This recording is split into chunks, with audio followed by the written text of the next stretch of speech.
Today we're going to be taking you on a tour of one of the cabins aboard P&O Cruises Aurora. Cabin D183 is a standard ocean view cabin, so let's take you around. As you walk through, of course, you are greeted with this absolutely gorgeous view. It's a sloped window and it gives you an absolutely ample view of the ocean. Aurora has recently undergone a refit, but the cabins haven't really had much done to them, but they have all had new mattresses and pillows, which is lovely. Now, to the side of the bed, of course, you've got a bedside light and some drawers, which, you know, they're great for storage. You can get all your socks, underwear, etc, etc, and there's a fair amount of space in them as well. And of course, there's a telephone if you need to call any of the other cabins or the reception. And then moving around underneath the bed, sometimes people like to stow away their luggage, but the bed is too low, so it's not good for that, unfortunately, but more on that shortly. Now, this is like the lounge area of the cabin. Now, it's quite small and tight, but it's really nice if you just want to sit down and have a coffee in the morning. And of course, to the right, we've got our tea and coffee making facilities. It really wouldn't be a British cruise line without it, would they? And they do top them up with biscuits as well. On this occasion, we had already got to them. Anyway, as you can see, the main part of this cabin, the main bonus, I guess, is this gorgeous bay window. It's so lovely to wake up in the morning to sunlight beaming through into the cabin.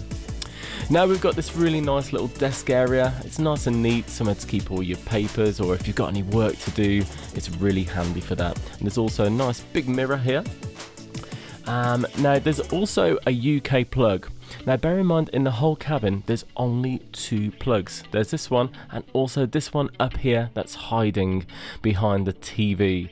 I guess this is one of the downsides of the ship being older, but she comes with many positives, so let's keep going.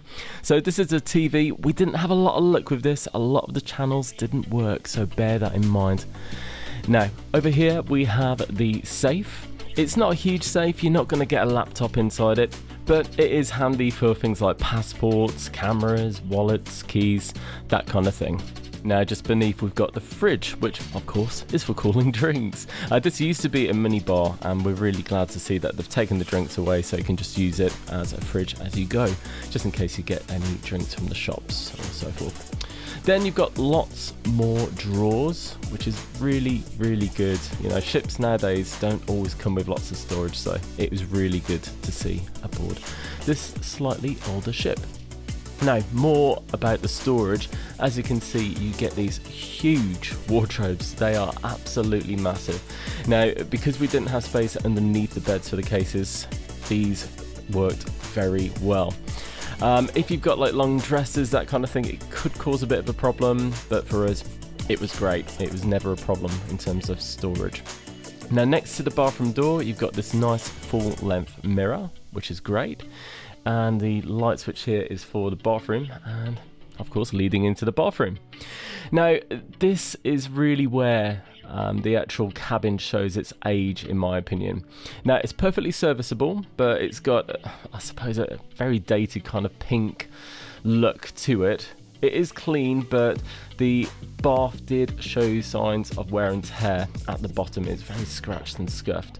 But again, it was clean, and there was a nice brand new shower curtain. The only problem with this though is that, as you can see, it's not quite long enough, so when you have a shower, the place turns into a bit of a wet room. Anyway, of course, you've got your loo, and you've also got a nice little additional space here for any storage, and also behind the mirrors you've got lots of storage for everything you could need, so that is another really big plus. Oh, hello Gareth.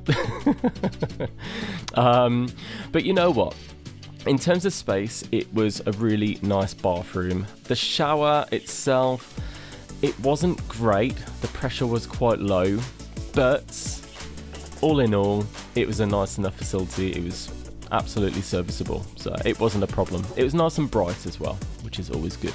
And there's a couple of extra hooks here if you need to hang your towels. And then outside, we've got another storage cupboard. This one is split, so you can't use it for like long dresses or anything like that, but again, really handy if you want to use it for suitcases and so forth.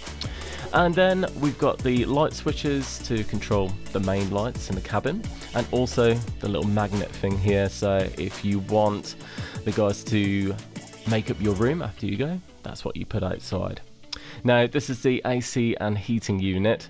It gets very warm if you put it high, and it is cool when you put it low, which is as it should be. And then in case you forget, this is all your details with regards to where your muster station is in the event of an emergency, which is of course very unlikely. Well, that concludes the tour really. If you've got any questions, please do put them in the comments below. And if you haven't already, check out our post-refit ship tour of P&O Cruises Aurora. She's a gorgeous ship and we couldn't wait to show her off. Until next time, have a great day.